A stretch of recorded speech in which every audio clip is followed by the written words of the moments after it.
Hello, everyone. This is the Medicine Lady. I'm back again to talk about my first spiritual awakening, which occurred in the year of 1999 when I was 22 years old. My birthday had just passed. I had just turned 22. And the reason that I want to share this story is that I believe it's very important for those of us who are here on planet Earth in the age of Aquarius to connect to our spiritual selves. And I think it's really important to recognize that when you may be going through a difficult time and crazy things are happening in your life, a lot of times what's really going on is that your spirit guides and your ancestors are trying to get your attention. And that's because so many of us, we're very shut down. We're very shut down to their reality, the possibility that there is something beyond the physical realm. And the truth is that there is so much beyond the physical realm, so much beyond the physical eye. And we didn't come here to do the healing work that we came here to do on our own. We didn't come here to do this work by ourselves. We came here to do this work in collaboration, in co-creation with our ancestors and our spirit guides and our spiritual allies, the ascended masters, the archangels, the light. It can be called a million different names. But the point is that you didn't come here to do this work alone. And so if you've been walking this path on this earth alone in the sense of not having the support of your spiritual allies, it's probably been very difficult because it's a very intense time to be alive as a human being right now. And so if there's not a larger context or paradigm to frame your experience and to understand the healing journey that you're probably walking, it can be very disorienting. So I'm going to do my best to make this story as short and sweet as possible. It was essentially a 3-part series of events that happened. And I think that by the end of the story, you will see why it was a spiritual awakening for me. So I was raised in Virginia. I was raised in a very, traditional Caucasian family in a religious sense, not in a material sense. My parents were very progressive and open-minded. They had huge gardens and were farmers and were alternative in a lot of wonderful ways. But in terms of religion, I was raised in a very traditional kind of Episcopal church. I never had any sense of a relationship or presence of God or of the Holy Spirit in my life. When I was about 13, I remember my mother, basically giving me permission to not go to church anymore. So that was very appreciated.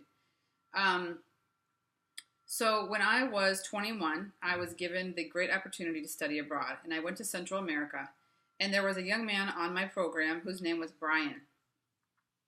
And Brian had a wonderful sense of humor. Brian would come up and stand next to me when we were, out in a jungle listening to a presentation by some, heroic, amazing farmers, and he would grab my elbow skin, and he would grab onto my elbow skin, and he would say, "Girl, you got too much elbow skin."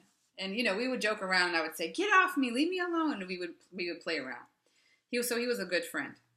So it just happened that this young man, Brian, he went to the same university that I went to. And so even though this was a study abroad program in Central America with people from all over the world, he happened to go to the same university as me. Now, people who don't believe in the spiritual realms would call that a coincidence, right? Well, just continue to listen and see if you think it was a coincidence. So, when Brian returned to the United States after our program, and when Brian returned to the university that we attended, he experienced a very deep sense of isolation and alienation. Brian was of African descent. His mother was from the Caribbean, his father is African American. And the university that we attended is very polarized in terms of black and white.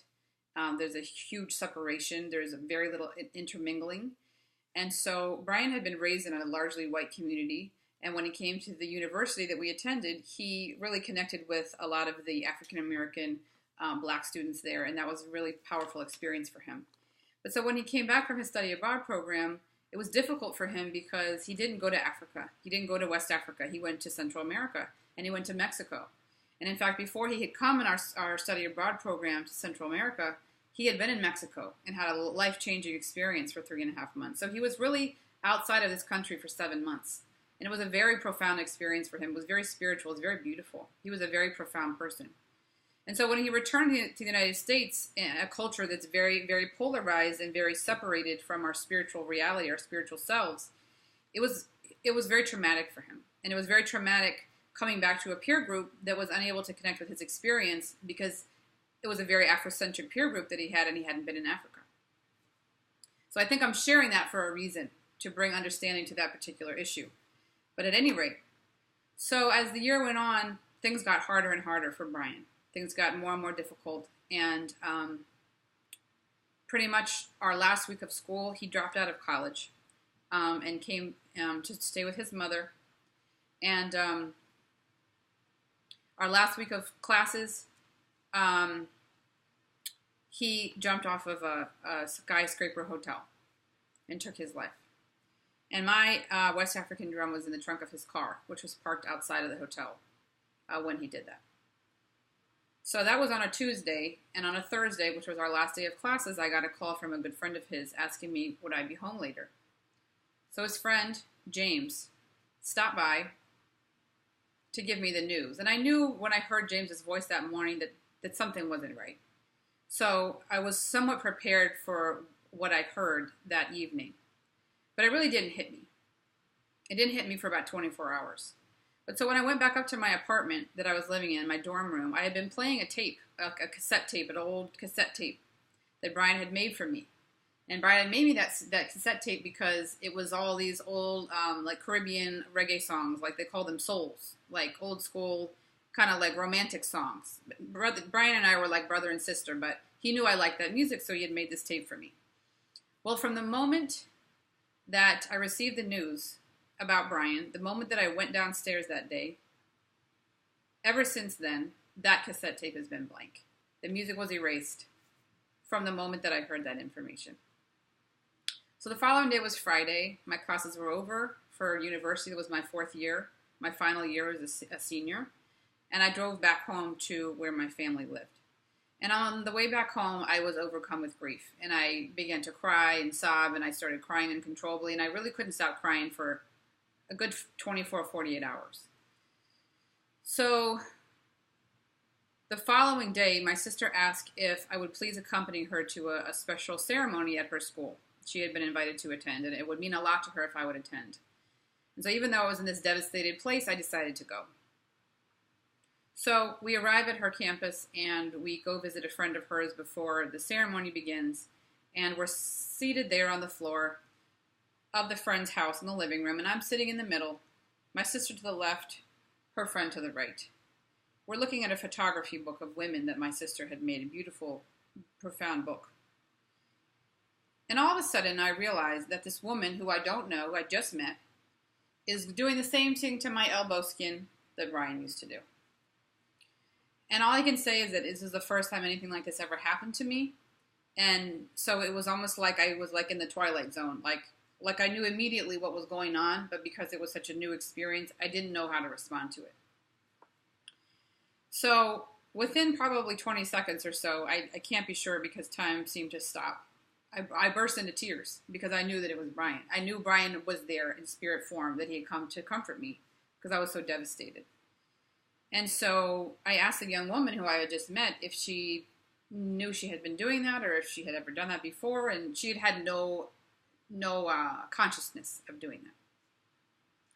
So I attended his memorial service that Sunday. I returned home that Monday. And that Tuesday, I was walking up to the library at the university to take my exams, which I had to reschedule. And I'm walking up the hill, and out of the blue, this huge black bird comes flying out of the sky and smashes into my head and then flies off. And I'm looking around me like, did anyone else just see that? Am I, like, what's going on? And in my mind, I thought to myself, just having come back from living in the Caribbean for 6 months from my study abroad program, the Caribbean part of Central America, I thought, the universe is confused because Brian already passed over. Brian's already in the spirit world, so the timing is just off. So I proceeded on with my day, and I called home that afternoon. This was before cell phones. I called home that afternoon to find out that my uncle had shot himself in the head that very morning. So the bird, a messenger. Birds are oftentimes messengers, almost always messengers. This was a big. I actually don't. I was too in shock about what happened to really look closely at the bird. It was either a raven, a vulture, or a crow. I can't be sure what it was. I actually think it might have been a crow. So anyway, I went to the funeral for my uncle. Returned the day before I had to leave for Central America to lead a group of 32 people on a month-long service learning trip. So part of the trip, we were on a canal that ran parallel to the ocean. And the boat had run out of gasoline, and the boat drifted over to the side where the ocean was, in the direction that we were going. So the boat was parked, and we continued on as a group up to the site where we were going to be spending the night and camping. And so I was the tail end of the group because I was the leader of the group, and the organization that we were with, they were at the front. And it was a big group, and it was hot, and people were tired, so we were spread out. And so they got there first and kind of gave everybody the lowdown, and they continued on to set up the site where we were going to be sleeping. Well, I arrived at the end with the people who were at the end of the back of the group. And everyone was swimming in the ocean by that time. So we were changing into our suits and everything and, holding up towels for each other. And before we went in the water, I said, I believe I was guided to say, I believe I channeled. I said, just remember, if anything happens, don't panic. Stay calm and swim parallel to the shore. So we go in the water. I grew up swimming in the Atlantic Ocean. I know how to swim in big waves. I know how to navigate the ocean. We jumped in the water, ran in the water, swimming out to the other side of the breakers to join our friends. Well, all of a sudden, the wave pattern shifts. I had been over to the side of the breakers where the waves were a lot smaller because they were big breakers. They were very big breakers. And, so I, having learned how to swim with big waves, I was swimming way over to the side so I could be where the waves were small. Well, all of a sudden, the wave just shifted. All of a sudden, I was right in the middle of it. And in the particular location where I was way too close to swim out of the breaker, and I was way too far away to dive through the wave. So the wave crashes right on top of me. And before I can get up to the surface to get another breath of air, the next wave has come. And so I'm caught. Because I can't touch, so I can't push off the ground to get back up in time. And so I can't catch a breath. And so it starts to dawn on me that, it looks like this is it. This is it. And then all of a sudden, I find myself up on the beach. And I stumble out of the water. And a good friend of mine, stumbles out of the water at the exact same time. And we walk up to each other. Are you okay? Oh my gosh, are you okay? Did you just go through the same thing I went through? And she walks up to me and she goes, here's your contact. So we turn around. And just as we're coming out of the water, our two friends that we had just been with, that had come up at the end of the group with us, are heading into the water at the same place. Somehow they had not seen what we had just gone through. So there we are, knowing what just happened to us, watching our dear friends, knowing there's really nothing that we can do but just pray. Just be there, just watching. So sure enough, within a short period of time, they start to wave for help, distress signal. So one of the young men in our group told me that he was swimming out there to be with them, just to be with them. And what was I supposed to do? I said, fine, do whatever you feel is the right thing to do right now. So the time was passing, and I had this feeling that at any moment they were going to slip under the waters, and that was going to be it. And the woman that was out there happened to be my best friend. And so at a certain point, I just said, you know what? I'm not going to watch this. I'm going to skip this. I'm going to skip this whole scene. I'm not going to watch this thing go down because there was nothing that I could do. We had gone up to the village, talked to the people who lived in the village. There was nothing they could do. The tide was out. They didn't have, rescue boats or lifeboats. It was in an extremely rural area of Nicaragua. And the tide was out, and their fishing boats weighed, huge amounts. There was no way they could get their fishing boats down to the water to help us. There was nothing that could be done. So I had turned away, and I was walking up away from the ocean. when all of a sudden everyone starts jumping and screaming, and we see that there's a fishing boat coming on the horizon, slowly, slowly, slowly, slowly coming. And it starts to cross in front of us as though it doesn't see us. And it's like the tragedy, like how could help be so close, but so far away? And then all of a sudden, the boat sees us and starts coming towards us. So, I ran back down to the ocean, and we're, trying to signal to the boat to get over to the people, to rescue them out of the water. The boat keeps coming towards us. We find out that's because the boat was, weighed down with lobster. There was no space in the boat. So it comes in, dumps the product out, goes out, somehow in the nick of time, pulls them out of the water, rescues them. They're just completely beaten down, exhausted by the ocean, just covered in sand, and their hair is crazy, and their clothes had been torn off. And it was by the grace of God, that they were still alive. And so I'll always remember that night, that evening. I was sitting on the edge of a fishing boat, and the sun was setting. And I remember just saying to the universe, to whoever it was that was out there, like, you know what? Like, I give up. Like, I surrender. Please, I've got the message. I understand there is a higher power. There is something in this universe that is so much bigger than me. There are guides. There are forces that are here with me, and I understand. And it was like me signaling like mercy, like telling my ancestors, telling my spirit guides that I didn't even know that that's what they were at that time, that I understood, that I was not here alone, and that I was not going to continue to proceed as though I was here alone. And so that was really my first spiritual awakening. And I wanted to share that with you because I think it's a beautiful example of how sometimes we're so shut down to a reality beyond the one that we're living and that we're experiencing that sometimes our ancestors and the ascended masters and the archangels and the spirit guides and our higher selves, they have to co-create a series of events, an event to get our attention, to help us realize that we can break out of the reality that we are stuck in. So I'm going to end this video now. It's already 18 minutes long, just about. I don't want to take too much of your time, but thank you so much for joining me. I offer sessions with individuals as well as with families.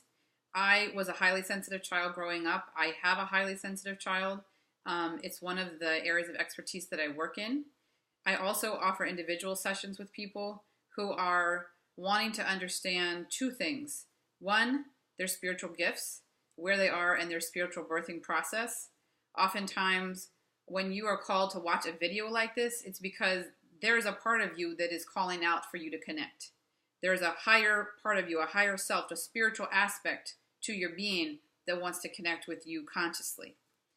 And so that's part of my work. I do spiritual readings. I do spiritual counseling. I use astrology and intuition, as well as the work of my spirit guides. I work with one of the archangels, as well as an energy from the Yoruba people of West Africa. And so I work with those energies to help read into your chart, into your life, and to help you connect with your gifts. And then the other thing I do is help you identify if there are any generational trauma patterns that are wanting to be released and healed in your life. And then we can work together, or I can help refer you to other people, or you may know people in your own community that can help you with that healing journey. So thank you so much again for joining me. If you'd like more information, please check out my website, themedicinelady.com. I'm on Facebook as Ancient Wisdom with the Medicine Lady, and I look forward to connecting with you soon. Have a blessed day, and happy new moon in Gemini.